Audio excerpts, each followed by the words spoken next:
Et bienvenue à toutes et à tous sur la chaîne Les Podcasts, bienvenue sur ce nouveau podcast. Et donc dans celui-ci, nous allons parler d'être ou ne pas être soi-même. Alors c'est une question un petit peu compliquée, et c'est un sujet que je trouve très intéressant pour autant, puisque être ou ne pas être soi-même, il y a beaucoup de gens qui ne sont pas eux-mêmes. La majorité même des gens ne sont pas eux-mêmes au quotidien. Donc je vais essayer d'un petit peu vous définir, même si c'est très compliqué, ce que je pense être la définition d'être soi-même.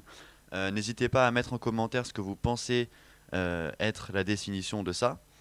Donc pour moi, être soi-même, c'est avoir à ne faire aucun effort de comportement, peu importe la personne que l'on a en face de nous. Et à mon avis, un bon moyen de voir si on est nous-mêmes, c'est qu'on ne peut pas plaire à tout le monde. Alors par contre, si on plaît à personne, ça veut pas dire qu'on est nous-mêmes, ça veut juste dire qu'on n'est pas une personne, comment dire, agréable, et qui n'a pas un bon sens du relationnel. Par contre, être soi-même, ça implique immédiatement et directement le fait de ne pas plaire à tout le monde. Donc d'avoir des gens qui nous aiment, qui nous adorent même, avec qui on s'entend très bien, et avoir des gens qui, de la même manière, nous détestent sans raison particulière, juste parce qu'il y a des désaccords et surtout des incompatibilités de caractère. Donc vraiment être soi-même pour ça, pour moi c'est ça, c'est ne pas avoir à faire des efforts, peu importe les personnes avec qui on est, d'être naturel, de ne pas se forcer à faire quelque chose ou à ne pas le faire selon le groupe social dans lequel on se trouve, et en même temps de ne pas pouvoir plaire à tout le monde et d'accepter ça. Et c'est lorsqu'on accepte qu'on ne peut pas être comme il faut aux yeux de tous que je pense qu'on peut commencer à devenir nous-mêmes. Mais c'est quelque chose qui est très très dur à accepter et la majorité des gens, j'en fais partie d'ailleurs, n'arrivent pas à être eux-mêmes au quotidien. Maintenant, l'essentiel, c'est lorsqu'on se rend compte que nous ne sommes pas nous-mêmes et qu'on essaie de redevenir comme on est naturellement. Et à ce moment-là, on peut dire que déjà on a fait un grand pas vers l'avant et qu'on essaye d'être soi-même au quotidien et c'est quelque chose de très très difficile. Donc, on va voir aujourd'hui dans ce podcast les avantages et les désavantages à être soi-même et donc à ne pas être soi-même aussi par conséquent. Alors, on va commencer par un avantage évident à ne pas être soi-même. Donc, lorsque l'on n'est pas soi-même, on plaît à tout le monde. On a en tout cas la capacité de plaire à tout le monde. Et ça, lorsqu'on est nous-mêmes, c'est quelque chose qui est impossible de plaire à tout le monde. On peut pas, en étant nous-mêmes, que tout le monde s'entende bien avec nous, c'est impossible.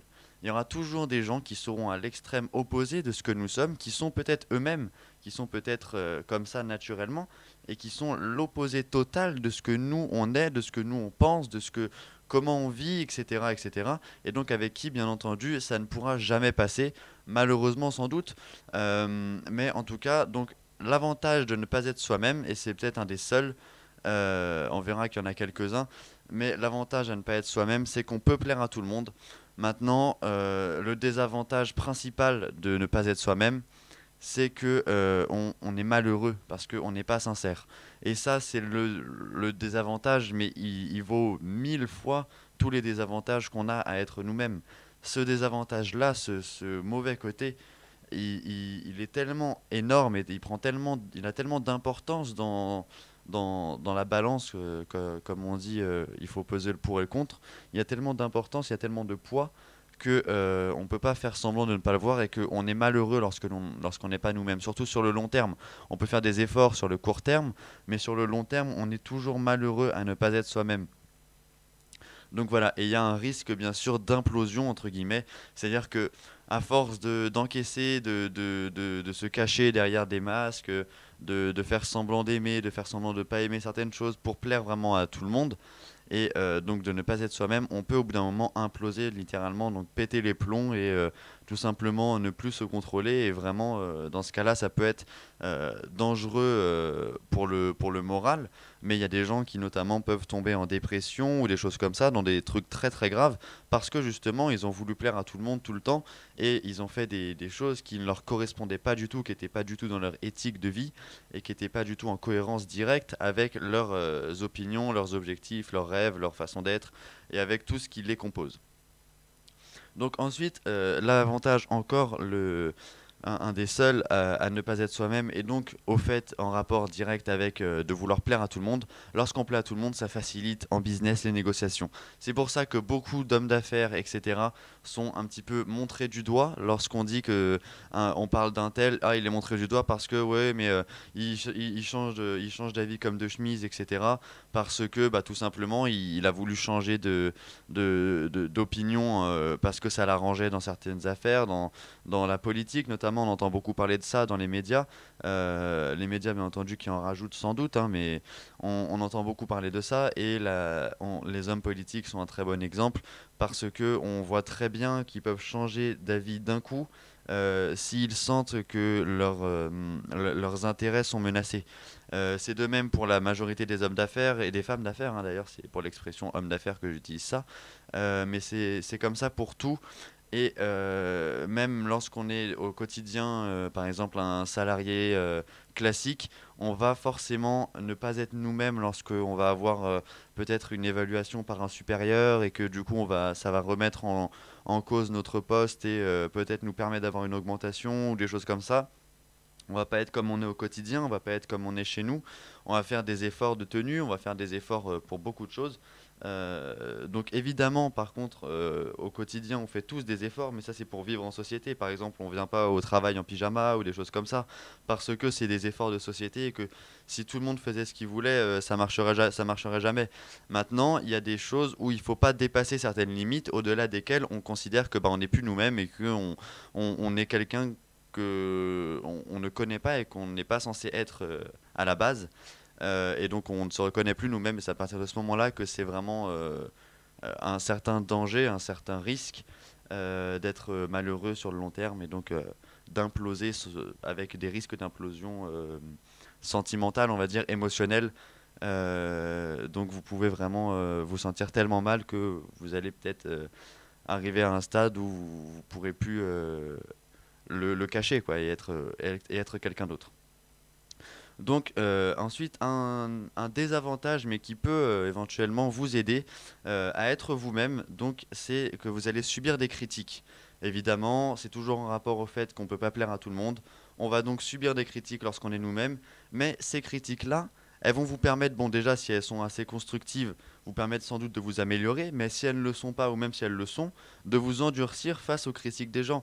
Parce que de toute façon, c'est les premières critiques qui font vraiment mal. C'est lorsqu'on on sait pas trop comment réagir, on est un petit peu pris de court lorsqu'on nous envoie ça et que nous on s'attendait pas, on voyait pas le mal dans ce qu'on faisait ou on voyait pas que ça pouvait rendre jaloux ou des choses comme ça selon nos attitudes et donc forcément on va devoir subir des critiques mais sur le long terme au bout d'un moment ces critiques là vont vous permettre de vous endurcir, elles vont vous apporter beaucoup de choses finalement.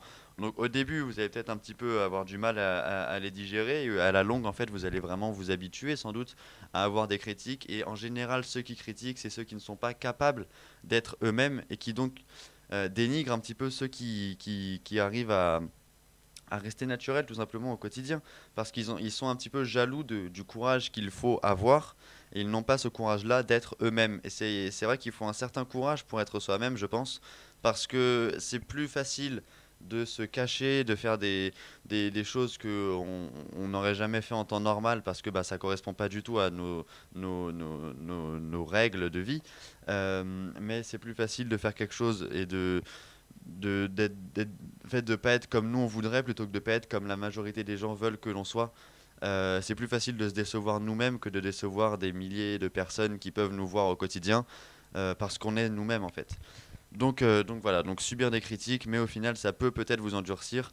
Après, à vous de savoir bien gérer ça. C'est vrai que c'est pas facile, je me doute. J'ai jamais eu beaucoup de critiques à subir pour ma part, mais je suppose que c'est pas facile à vivre, mais qu'après, on en ressort plus fort. Après, un avantage très très très très important à être soi-même, c'est qu'on est mieux entouré.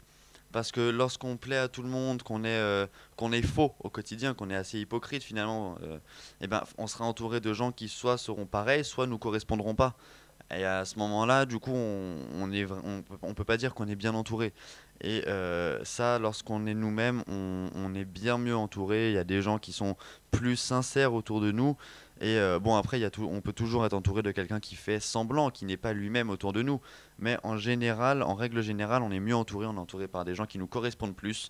Et donc, c'est un avantage considérable à être soi-même. Ensuite, on peut avoir un avantage encore à être soi-même, c'est que du coup, on n'a rien à regretter parce qu'on ne peut pas dire ah, j'aurais pas dû faire ça, ça ne correspondait pas à ce que je voulais, mais bon, j'ai dû renier un petit peu mes opinions et mes intérêts personnels parce qu'il fallait que ça plaise à mes supérieurs, il fallait que ça plaise à mes collègues. Donc, j'ai pas été moi-même. Et on regrette cette décision peut-être 5, 10 ans plus tard ou même juste une semaine après. Euh, donc vraiment, on regrette cette décision. Et là, lorsqu'on est nous-mêmes, on n'a rien à regretter. On sait que ce qu'on a fait, c'était en cohérence avec ce qu'on voulait, ce qu'on est. Et donc, on n'a vraiment plus rien à regretter. Ce qu'on fait, c'est des choses avec lesquelles on est sûr d'être d'accord même des années après. Et donc ça, c'est un point très important parce que ça permet de se sentir bien. Et donc ça, c'est en total contre- contraire, en contraire total avec le malheur que l'on ressent lorsque nous ne sommes pas nous-mêmes et parce qu'on n'est pas sincère. Et donc là, on se sent bien parce qu'on n'a rien à regretter, qu'on est bien entouré et que bah, malgré les critiques et de ne pas plaire à tout le monde, au moins on se sent bien et on peut être fier de nous, de nos réactions, de nos choix, vraiment de tout ça. Et enfin, lorsque on est nous-mêmes, ça a encore un avantage, le dernier, c'est qu'on gagne vraiment en crédibilité. Et ça se voit lorsqu'on est vrai. C'est-à-dire qu'il y a des gens qui sont... on a tous un petit peu cet instinct de reconnaître plus ou moins lorsque quelqu'un nous ment, lorsque quelqu'un est faux avec nous. Maintenant, il y a des gens qui le font très bien, de mentir, etc. Donc c'est dur de les discerner, mais il y aura toujours quelqu'un de plus malin que vous qui sera capable de dire ah bah là lui il ment, elle est pas sincère, un tel dit ça mais c'est pas vrai, etc. Donc il y aura toujours quelqu'un de plus malin que vous et donc lorsque vous êtes vous-même, il y aura personne, même aussi malin qu'il soit, personne ne pourra prouver que c'était pas votre vraie attitude, que vous n'étiez pas vous-même, que vous n'étiez pas sincère avec la personne que vous aviez en face de vous, sur des choix que vous avez faits, etc.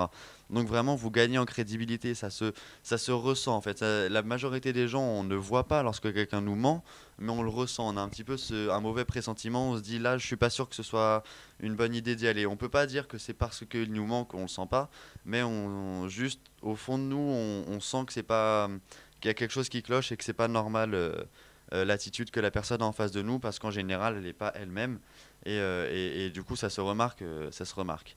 Donc lorsque l'on est nous-mêmes, on gagne en crédibilité immédiatement parce que les gens remarquent qu'on est sincère avec eux et avec nous-mêmes par la même occasion.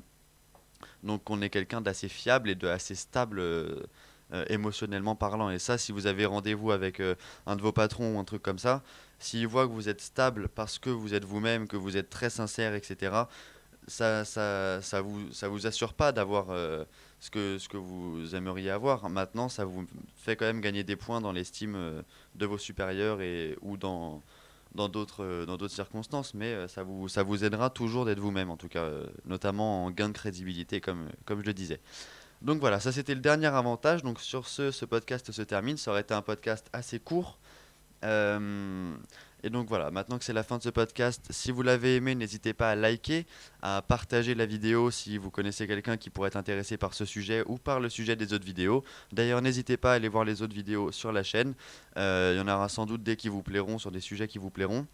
N'hésitez pas non plus à réagir en commentaire, donc avec des critiques constructives, des conseils, des réactions par rapport à ce qui a été dit, peut-être à des choses que j'aurais pu oublier, des choses que j'ai dites avec lesquelles vous êtes soit d'accord et donc vous le montrez, soit vous n'êtes pas d'accord.